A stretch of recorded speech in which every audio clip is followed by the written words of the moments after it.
Everyone loves to listen to a good book, and there are so many wonderful ones to choose, so we decided to bring you this podcast of Stories Come to Life.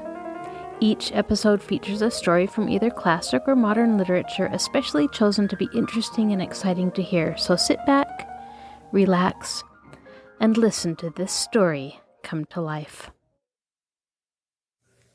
Welcome to Stories Come to Life. I am your host, Kathryn Lopez Luker. Most of Sara's life is filled with drudgery and loneliness, hunger and cold, but every now and then she is able to look out at the beautiful sunsets visible from her attic window and immerse herself in their splendid beauty. One day, after the house next door is finally inhabited, she meets a new friend and his pet monkey, who have come up to the attic window just opposite hers to also enjoy the beauty of the sunset. Life is still very hard, but that small bit of beauty helps Sara endure and continue to practice being a princess in disguise. Now sit back, relax, and listen to this story come to life. A Little Princess. Chapter 10. The Indian Gentleman. But it was a perilous thing for Ermengarde and Lottie to make pilgrimages to the attic. They could never be quite sure when Sara would be there, and they could scarcely ever be certain that Miss Amelia would not make a tour of inspection through the bedrooms after the pupils were supposed to be asleep. So their visits were rare ones, and Sara lived a strange and lonely life. It was a lonelier life when she was downstairs than when she was in her attic. She had no one to talk to, and when she was sent out on errands and walked through the streets, a forlorn little figure carrying a basket or a parcel, trying to hold her hat on when the wind was blowing, and feeling the water soak through her shoes when it was raining. She felt as if the crowds hurrying past her made her loneliness greater. When she had been the Princess Sara, driving through the streets in her carriage, or walking, attended by Mariette, the sight of her bright, eager face and picturesque coats and hats had often caused people to look after her. A happy, beautifully cared-for little girl naturally attracts attention. Shabby, poorly dressed children are not rare enough and pretty enough to make people turn around to look at them and smile. No one looked at Sara in these days, and no one seemed to see her as she hurried along the crowded pavements. She had begun to grow very fast, and as she was dressed only in such clothes as the plainer remnants of her wardrobe would supply, she knew she looked very queer indeed. All her valuable garments had been disposed of, and such as had been left for her use she was expected to wear so long as she could put them on at all. Sometimes when she passed a shop window with a mirror in it, she almost laughed outright on catching a glimpse of herself, and sometimes her face went red, and she bit her lip and turned away. In the evening, when she passed houses whose windows were lighted up, she used to look into the warm rooms and amuse herself by imagining things about the people she saw sitting before the fires or about the tables. It always interested her to catch glimpses of rooms before the shutters were closed. There were several families in the square in which Miss Minchin lived, with which she had become quite familiar in a way of her own. The one she liked best she called the large family. She called it the large family not because the members of it were big, for indeed most of them were little, but because there were so many of them. There were 8 children in the large family, and a stout, rosy mother, and a stout, rosy father, and a stout, rosy grandmother, and any number of servants.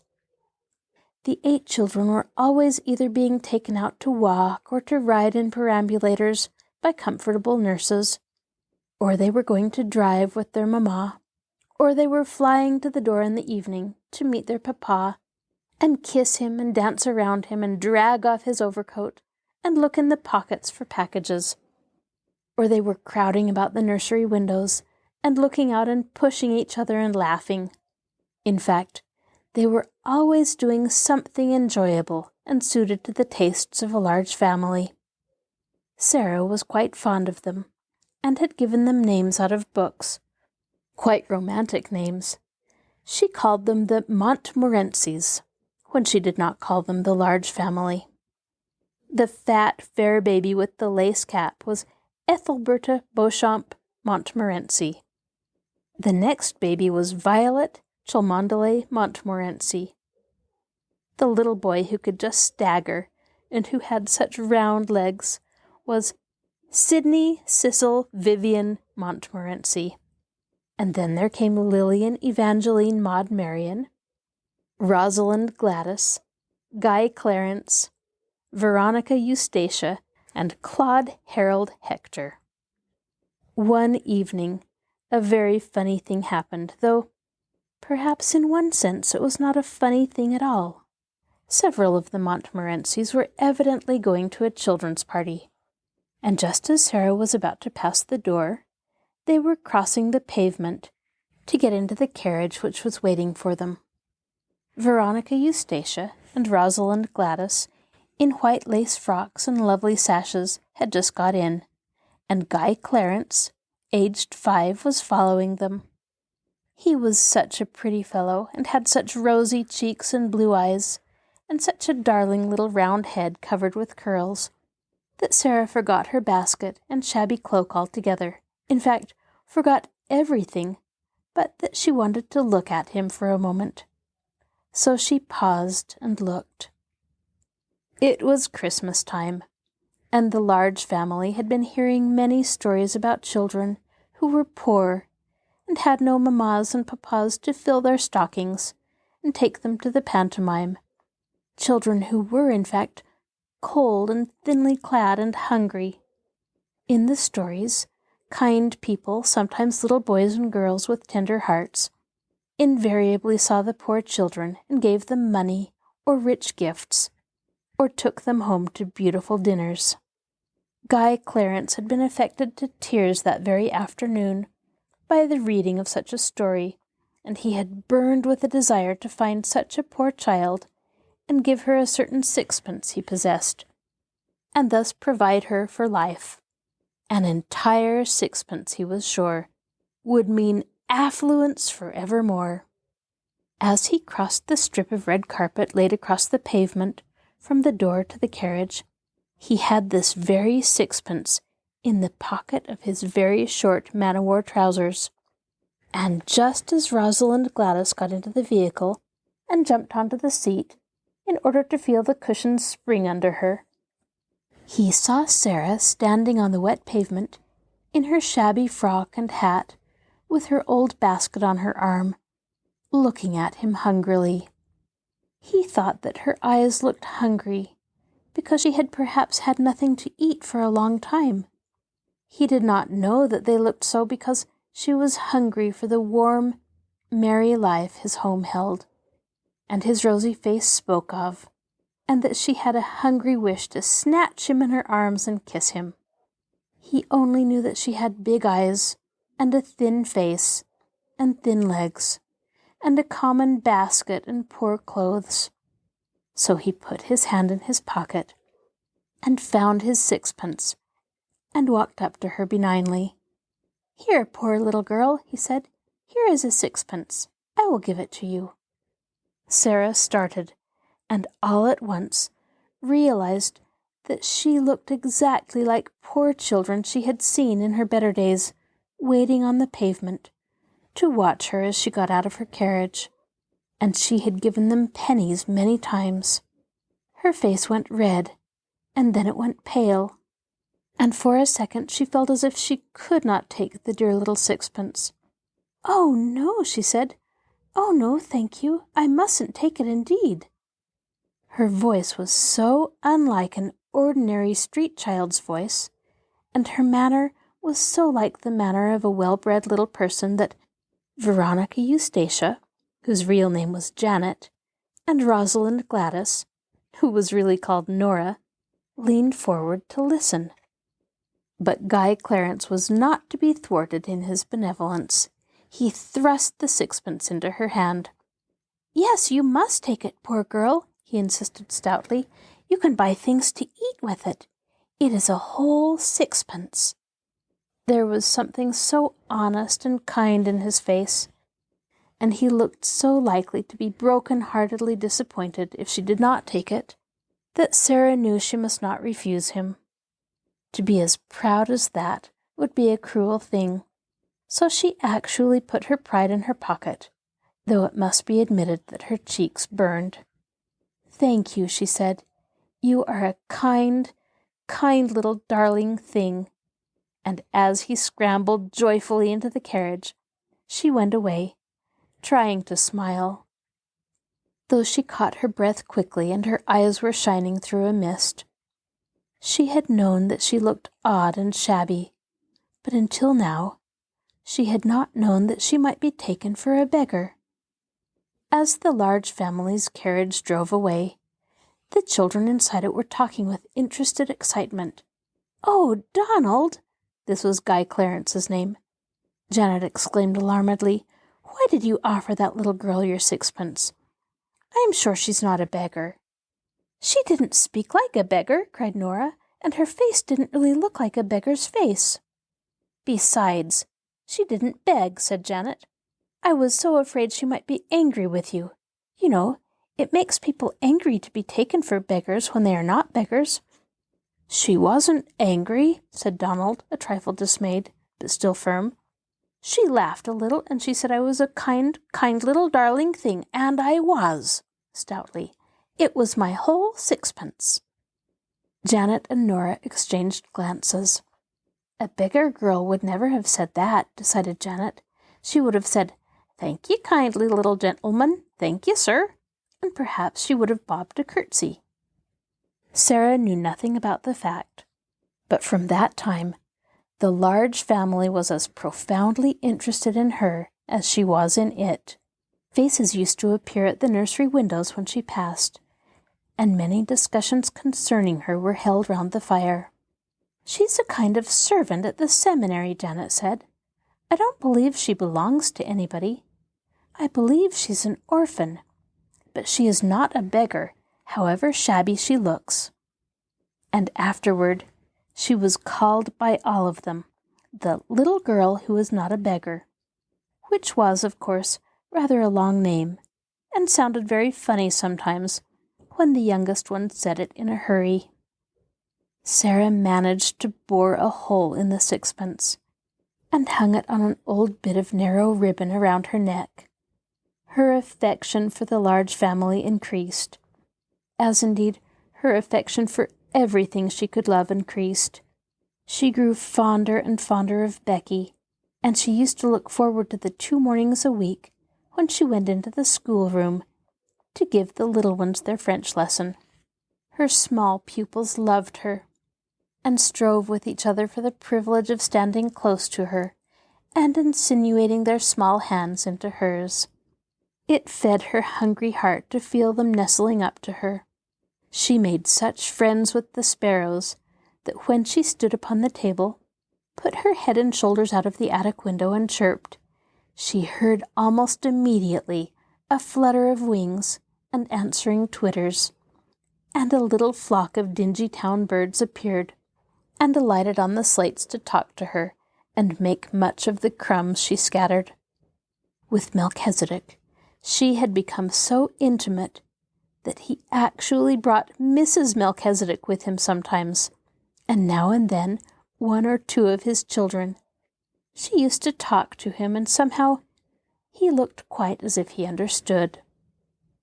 There had grown in her mind a rather strange feeling about Emily, who always sat and looked on at everything. It arose in one of her moments of great desolateness. She would have liked to believe or pretend to believe that Emily understood and sympathized with her. She did not like to own to herself that her only companion could feel and hear nothing. She used to put her in a chair sometimes and sit opposite to her on the old red footstool, and stare and pretend about her until her own eyes would grow large with something which was almost like fear, particularly at night when everything was so still, when the only sound in the attic was the occasional sudden scurry and squeak of Melchizedek's family in the wall. One of her pretends was that Emily was a kind of good witch who could protect her. Sometimes, after she had stared at her until she was wrought up to the highest pitch of fancifulness, she would ask her questions and find herself almost feeling as if she would presently answer. But she never did. "As to answering, though," said Sara, trying to console herself, "I don't answer very often. I never answer when I can help it. When people are insulting you, there is nothing so good for them as not to say a word, just to look at them and think. Miss Minchin turns pale with rage when I do it. Miss Amelia looks frightened, and so do the girls. When you will not fly into a passion, people know you are stronger than they are, because you are strong enough to hold in your rage, and they are not. And they say stupid things they wish they hadn't said afterward. There is nothing so strong as rage except what makes you hold it in. That's stronger. It's a good thing not to answer your enemies. I scarcely ever do. Perhaps Emily is more like me than I am like myself. Perhaps she would rather not answer her friends even. She keeps it all in her heart." But though she tried to satisfy herself with these arguments, she did not find it easy. When, after a long, hard day, in which she had been sent here and there, sometimes on long errands through wind and cold and rain, she came in wet and hungry, and was sent out again because nobody chose to remember that she was only a child, and that her slim legs might be tired, and her small body might be chilled. When she had been given only harsh words and cold, slighting looks for thanks, when the cook had been vulgar and insolent, when Miss Minchin had been in her worst mood, and when she had seen the girls sneering amongst themselves at her shabbiness, then she was not always able to comfort her sore, proud, desolate heart with fancies, when Emily merely sat upright in her old chair and stared. One of these nights, when she came up to the attic, cold and hungry, with a tempest raging in her young breast, Emily's stare seemed so vacant, her sawdust legs and arms so inexpressive, that Sara lost all control over herself. There was nobody but Emily, no one in the world, and there she sat. "I shall die presently," she said at first. Emily simply stared. "I can't bear this," said the poor child, trembling. "I know I shall die. I'm cold, I'm wet, I'm starving to death. I've walked 1,000 miles today, and they have done nothing but scold me from morning until night. And because I could not find that last thing the cook sent me for, they would not give me any supper. Some men laughed at me because my old shoes made me slip down in the mud. I'm covered with mud now, and they laughed. Do you hear?" She looked at the staring glass eyes and complacent face, and suddenly a sort of heartbroken rage seized her. She lifted her little savage hand and knocked Emily off the chair, bursting into a passion of sobbing. Sara, who never cried. "You are nothing but a doll," she cried. "Nothing but a doll, doll, doll. You care for nothing. You are stuffed with sawdust. You never had a heart. Nothing could ever make you feel. You are a doll." Emily lay on the floor with her legs ignominiously doubled up over her head, and a new flat place on the end of her nose. But she was calm, even dignified. Sara hid her face in her arms. The rats in the wall began to fight and bite each other, and squeak and scramble. Melchizedek was chastising some of his family. Sara's sobs gradually quieted themselves. It was so unlike her to break down that she was surprised at herself. After a while she raised her face and looked at Emily, who seemed to be gazing at her round the side of one angle, and somehow by this time actually with a kind of glassy-eyed sympathy. Sara bent and picked her up. Remorse overtook her. She even smiled at herself a very little smile. "You can't help being a doll," she said, with a resigned sigh, "any more than Lavinia and Jessie can help not having any sense. We are not all made alike. Perhaps you do your sawdust best." And she kissed her and shook her clothes straight and put her back upon her chair. She had wished very much that someone would take the empty house next door. She wished it because of the attic window which was so near hers. It seemed as if it would be so nice to see it propped open some day and a head and shoulders rising out of the square aperture. If it looked a nice head, she thought, I might begin by saying good morning, and all sorts of things might happen. But of course it's not really likely that anyone but under-servants would sleep there.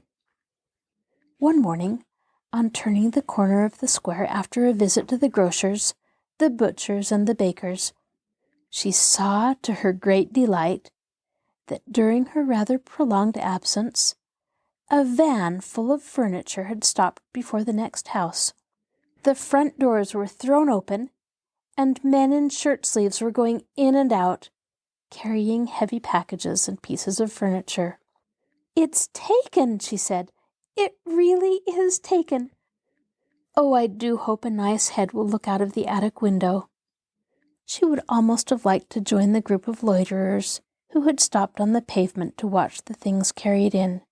She had an idea that if she could see some of the furniture, she could guess something about the people it belonged to. Miss Minchin's tables and chairs are just like her, she thought. I remember thinking that the first minute I saw her, even though I was so little. I told Papa afterward, and he laughed and said it was true. I am sure the Large family have fat, comfortable armchairs and sofas, and I can see that their red flowery wallpaper is exactly like them. It's warm and cheerful and kind-looking and happy. She was sent out for parsley to the greengrocer's later in the day, and when she came up the steps, her heart gave a quick beat of recognition. Several pieces of furniture had been set out of the van upon the pavement. There was a beautiful table of elaborately wrought teakwood, and some chairs, and a screen covered with rich oriental embroidery. The sight of them gave her a weird, homesick feeling. She had seen things so like them in India. One of the things Miss Minchin had taken from her was a carved teakwood desk her father had sent her. "They are beautiful things," she said. "They look as if they ought to belong to a nice person. All the things look rather grand. I suppose it is a rich family." The vans of furniture came and were unloaded and gave place to others all day. Several times it so happened that Sara had an opportunity of seeing things carried in. It became plain that she had been right in guessing that the newcomers were people of large means. All the furniture was rich and beautiful, and a great deal of it was oriental. Wonderful rugs and draperies and ornaments were taken from the vans. Many pictures, and books enough for a library. Among other things, there was a superb god Buddha in a splendid shrine. Someone in the family must have been in India, Sara thought. They have got used to Indian things and like them. I am glad. I shall feel as if they were friends, even if a head never looks out of the attic window. When she was taking in the evening's milk for the cook, there was really no odd job she was not called upon to do. She saw something occur which made the situation more interesting than ever. The handsome, rosy man, who was the father of the Large family, walked across the square in the most matter-of-fact manner, and ran up the steps of the next-door house. He ran up them as if he felt quite at home, and expected to run up and down them many a time in the future. He stayed inside quite a long time, and several times came out and gave directions to the workmen, as if he had a right to do so. It was quite certain that he was in some intimate way connected with the newcomers, and was acting for them. If the new people have children, Sara speculated, the large family children will be sure to come and play with them, and they might come up into the attic just for fun. At night, after her work was done, Becky came in to see her fellow prisoner and bring her news. "It's an Indian gentleman that's coming to live next door, miss," she said. "I don't know much about him, but he's an Indian gentleman. He's very rich, and he's ill, and the gentleman of the large family is his lawyer. He's had a lot of trouble, and it's made him ill and low in his mind. He worships idols, miss. He's an heathen, and he bows down to wood and stone. I seen an idol being carried in for him to worship. Somebody ought to send him a tract. You can get a tract for a penny." Sara laughed a little. "I don't believe he worships that idol," she said. "Some people like to keep them to look at because they are interesting. My papa had a beautiful one, and he did not worship it." But Becky was rather inclined to prefer to believe that the new neighbor was an heathen. It sounded so much more romantic than that he should merely be the ordinary kind of gentleman who went to church with a prayer book. She sat and talked long that night of what he would be like, of what his wife would be like if he had one, and of what his children would be like if they had children. Sara saw that privately she could not help hoping very much that they would all wear turbans, and above all, like their parent, that they would all be heathens. "I never lived next door to no heathens, miss," she said. "I should like to see what sort of ways they have." It was several weeks before her curiosity was satisfied, and then it was revealed that the new occupant had neither wife nor children. He was a solitary man with no family at all, and it was evident that he was shattered in health and unhappy in mind. A carriage drove up one day and stopped before the house. When the footman dismounted from the box and opened the door, the gentleman who was the father of the large family got out first. After him there descended a nurse in uniform. Then came down the steps 2 manservants. They came to assist their master, who, when he was helped out of the carriage, proved to be a man with a haggard, distressed face and a skeleton body wrapped in furs. He was carried up the steps, and the head of the large family went with him, looking very anxious. Shortly afterward, a doctor's carriage arrived, and the doctor went in, plainly to take care of him. "There is such a yellow gentleman next door, Sara," Lottie whispered at the French class afterward. "Where do you think he's from?" "He is from India, Lottie, and the reason his complexion is yellow is because he is very, very ill. Go on with your French exercise, Lottie." That was the beginning of the story of the Indian gentleman. Chapter 11. Ram Das. There were fine sunsets, even in the square sometimes. One would see parts of them, however, between the chimneys and over the roofs. From the kitchen windows one could not see them at all, and could only guess that they were going on because the bricks looked warm and the air rosy or yellow for a while. Or perhaps one saw a blazing glow strike a particular pane of glass somewhere.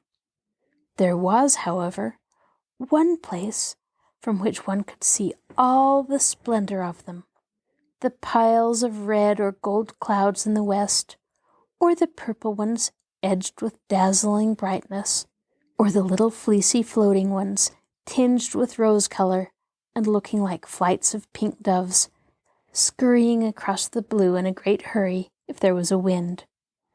The place where one could see all this and seem at the same time to breathe a purer air was, of course, the attic window. When the square suddenly seemed to begin to glow in an enchanted way, and look wonderful in spite of its sooty trees and railings, Sara knew something was going on in the sky, and when it was at all possible to leave the kitchen without being missed or called back, she invariably stole away and crept up the flights of steps, and climbing on the old table, got her head and body as far out of the window as possible. When she had accomplished this, she always drew a long breath and looked all around her. It used to seem as if she had all the sky and the world to herself. No one else ever looked out of the other attics. Generally, the skylights were closed, but even if they were propped open to admit air, no one seemed to come near them. And there Sara would stand, sometimes turning her face upward to the blue which seemed so friendly and near, just like a lovely vaulted ceiling, sometimes watching the west and all the wonderful things that happened there, the clouds melting or drifting, or waiting softly to be changed pink or crimson, or snow-white or purple, or pale dove-gray. Sometimes they made islands or great mountains, enclosing lakes of deep turquoise blue, or liquid amber, or green. Sometimes dark headlands jutted into strange lost seas. Sometimes slender strips of wonderful lands joined other wonderful lands together.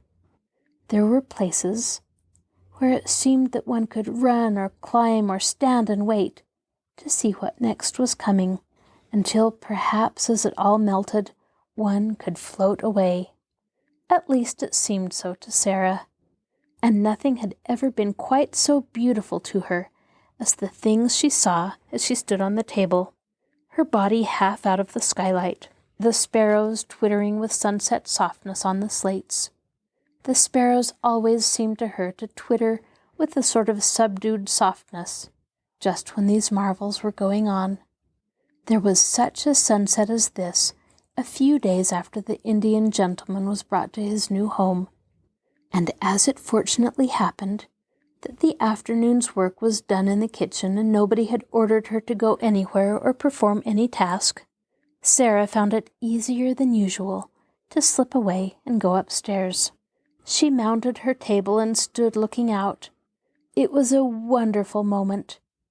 There were floods of molten gold covering the west, as if a glorious tide was sweeping over the world.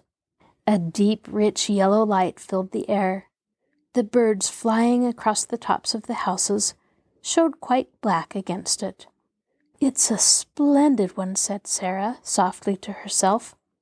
"It makes me feel almost afraid, as if something strange was going to happen. The splendid ones always make me feel like that." She suddenly turned her head because she heard a sound a few yards away from her.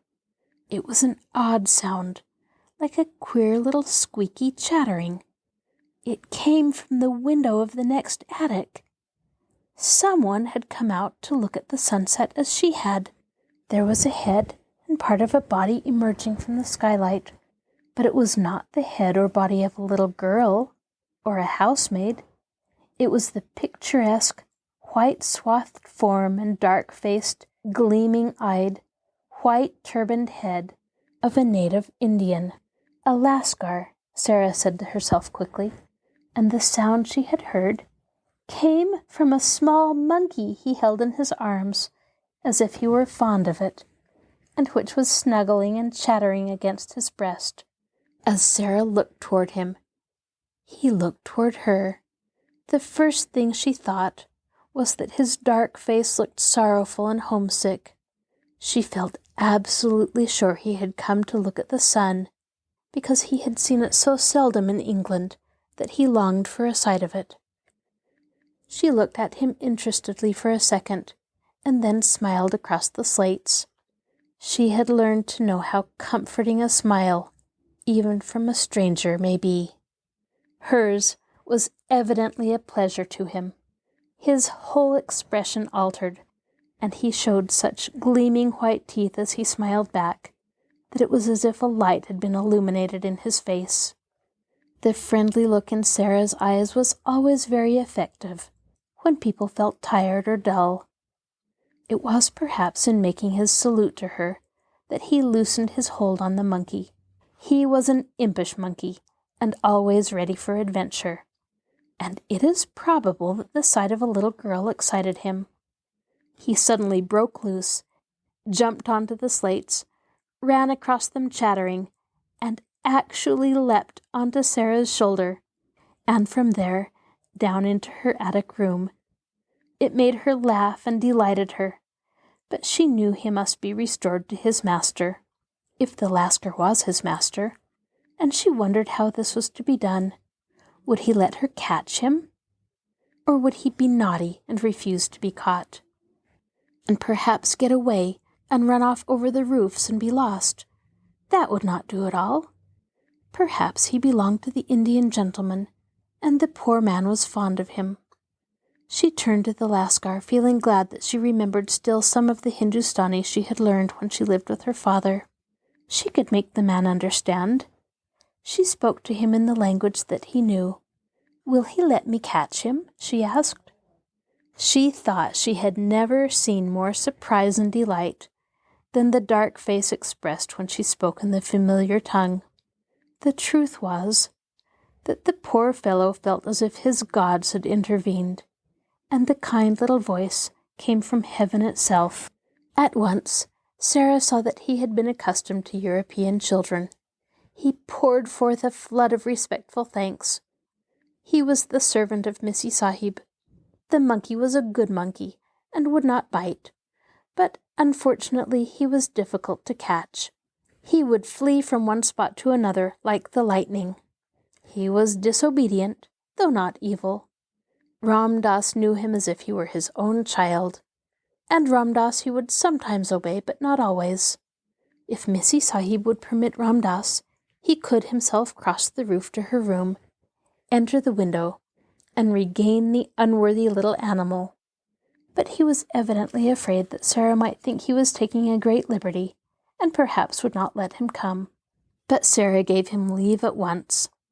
"Can you get across?" she inquired. "In a moment," he answered her. "Then come," she said. "He is flying from side to side of the room, as if he was frightened."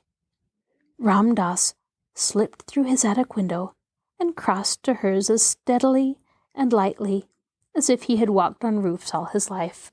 He slipped through the skylight and dropped upon his feet without a sound. Then he turned to Sara and salaamed again. The monkey saw him and uttered a little scream. Ram Das hastily took the precaution of shutting the skylight, and then went in chase of him. It was not a very long chase. The monkey prolonged it a few minutes, evidently for the mere fun of it, but presently he sprang chattering onto Ram Das's shoulder, and sat there chattering and clinging to his neck with a weird little skinny arm. Ram Das thanked Sara profoundly. She had seen that his quick native eyes had taken in at a glance all the bare shabbiness of the room, but he spoke to her as if he were speaking to the little daughter of a Rajah, and pretended that he observed nothing. He did not presume to remain more than a few moments after he had caught the monkey, and those moments were given to further deep and grateful obeisance to her, in return for her indulgence. "This little evil one," he said, stroking the monkey, was in truth not so evil as he seemed, and his master, who was ill, was sometimes amused by him. He would have been made sad if his favourite had run away and been lost.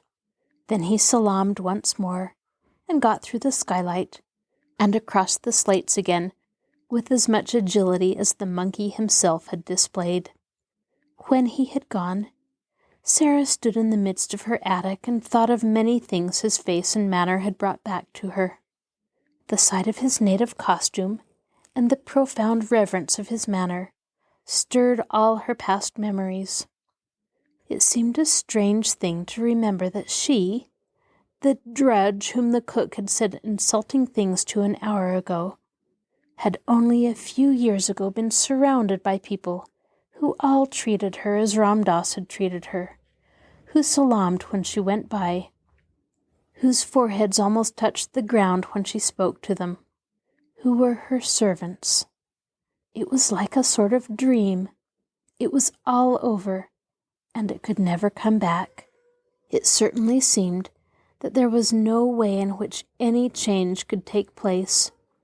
She knew what Miss Minchin intended that her future should be. So long as she was too young to be used as a regular teacher, she would be used as an errand girl and servant, and yet expected to remember what she had learned, and in some mysterious way to learn more. The greater number of her evenings she was supposed to spend at study, and knew she would have been severely admonished if she had not advanced as was expected of her. The truth indeed was that Miss Minchin knew that she was too anxious to learn to require teachers. Give her books and she would devour them, and end by knowing them by heart. She might be trusted to be equal to teaching a good deal in the course of a few years. This was what would happen. When she was older, she would be expected to drudge in the schoolroom, as she now drudged in various parts of the house. They would be obliged to give her more respectable clothes, but they would be sure to be plain and ugly, and to make her look somehow like a servant. That was all there seemed to be to look forward to, and Sara stood quite still for several minutes, and thought it over. Then a thought came back to her, which made the color rise in her cheek, and a spark light itself in her eyes. She straightened her thin little body and lifted her head. "Whatever comes," she said, "cannot alter one thing. If I am a princess in rags and tatters, I can be a princess inside. It would be easy to be a princess if I were dressed in cloth of gold. But it is a great deal more of a triumph to be one all the time when no one knows it. There was Marie Antoinette when she was in prison, and her throne was gone, and she had only a black gown on, and her hair was white, and they insulted her. She was a great deal more like a queen then than when she was so gay and everything was so grand. I like her best then. Those howling mobs of people did not frighten her. She was stronger than they were, even when they cut off her head." This was not a new thought, but quite an old one by this time. It had consoled her through many a bitter day, and she had gone about the house with an expression in her face which Miss Minchin could not understand, and which was a source of great annoyance to her, as it seemed as if the child were mentally living a life which held her far above the rest of the world. It was as if she scarcely heard the rude and acid things said to her, or, if she heard them, did not care for them at all. Sometimes when she was in the midst of some harsh, domineering speech, Miss Minchin would find the still, unchildish eyes fixed upon her with something like a proud smile in them. At such times, she did not know that Sara was saying to herself, "You don't know that you are saying these things to a princess, and that if I chose, I could wave my hand and order you to execution. I only spare you because I am a princess, and you are a poor, stupid, unkind, vulgar old thing, and don't know any better." This used to interest and amuse her more than anything else, and queer and fanciful as it was, she found comfort in it, and it was a good thing for her. While the thought held possession of her, she could not be made rude and malicious by the rudeness and malice of those about her. A princess must be polite, she said to herself. And so when the servants, taking their tone from their mistress, were insolent and ordered her about, she would hold her head erect and reply to them with a quaint civility, which often made them stare at her. "She's got more airs and graces than if she come from Buckingham Palace, that young'un," said the cook, chuckling a little sometimes. "I lose my temper with her often enough, but I will say she never forgets her manners. If you please, cook, will you be so kind, cook? I beg your pardon, cook. May I trouble you, cook?" She drops 'em about the kitchen as if they was nothin'. The morning after the interview with Ram Das and his monkey, Sara was in the schoolroom with her small pupils. Having finished giving them their lessons, she was putting the French exercise books together, and thinking as she did it of the various things royal personages in disguise were called upon to do.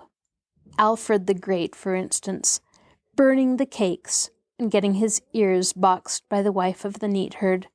How frightened she must have been when she found out what she had done. If Miss Minchin should find out that she, Sara, whose toes were almost sticking out of her boots, was a princess, a real one. The look in her eyes was exactly the look which Miss Minchin most disliked.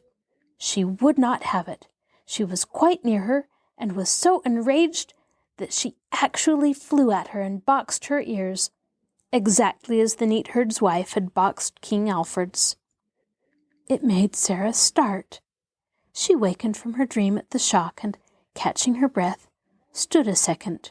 Then, not knowing she was going to do it, she broke into a little laugh. "What are you laughing at, you bold, impudent child?" Miss Minchin exclaimed. It took Sara a few seconds to control herself sufficiently to remember that she was a princess. Her cheeks were red and smarting from the blows she had received. "I was thinking," she answered. "Beg my pardon immediately," said Miss Minchin. Sara hesitated a second before she replied. "I will beg your pardon for laughing if it was rude," she said then, "but I won't beg your pardon for thinking." "What were you thinking?" demanded Miss Minchin. "How dare you think? What were you thinking?" Jessie tittered, and she and Lavinia nudged each other in unison. All the girls looked up from their books to listen. Really, it always interested them a little when Miss Minchin attacked Sara. Sara always said something queer, and never seemed the least bit frightened. She was not in the least frightened now, though her boxed ears were scarlet, and her eyes were as bright as stars. "I was thinking," she answered grandly and politely, "that you did not know what you were doing." "That I did not know what I was doing?" Miss Minchin fairly gasped. "Yes," said Sara, "and I was thinking what would happen if I were a princess and you boxed my ears, what I should do to you. And I was thinking that if I were one, you would never dare to do it, whatever I said or did. And I was thinking how surprised and frightened you would be if you suddenly found out." She had imagined the future so clearly before her eyes that she had spoken in a manner which had an effect even upon Miss Minchin. It almost seemed for the moment, to her narrow, unimaginative mind, that there must be some real power hidden behind this candid daring. "What?" she exclaimed. "Found out what?" "That I really was a princess," said Sara, "and could do anything I liked." Every pair of eyes in the room widened to its full limit. Lavinia leaned forward on her seat to look. "Go to your room!" cried Miss Minchin breathlessly. "This instant! Leave the schoolroom! Attend to your lessons, young ladies!" Sara made a little bow. "Excuse me for laughing if it was impolite," she said, and walked out of the room, leaving Miss Minchin struggling with her rage, and the girls whispering over their books. "Did you see her? Did you see how queer she looked?" Jessie broke out. "I shouldn't be at all surprised if she did turn out to be something. Suppose she should." This is your host, Kathryn Lopez Luker. Thank you for joining us for this episode of Stories Come to Life. Be sure to join us next time when we continue to listen to A Little Princess. I'd love to hear your suggestions for future stories. You can contact me by email at kluker@marshallpl.org. I'll talk to you again soon.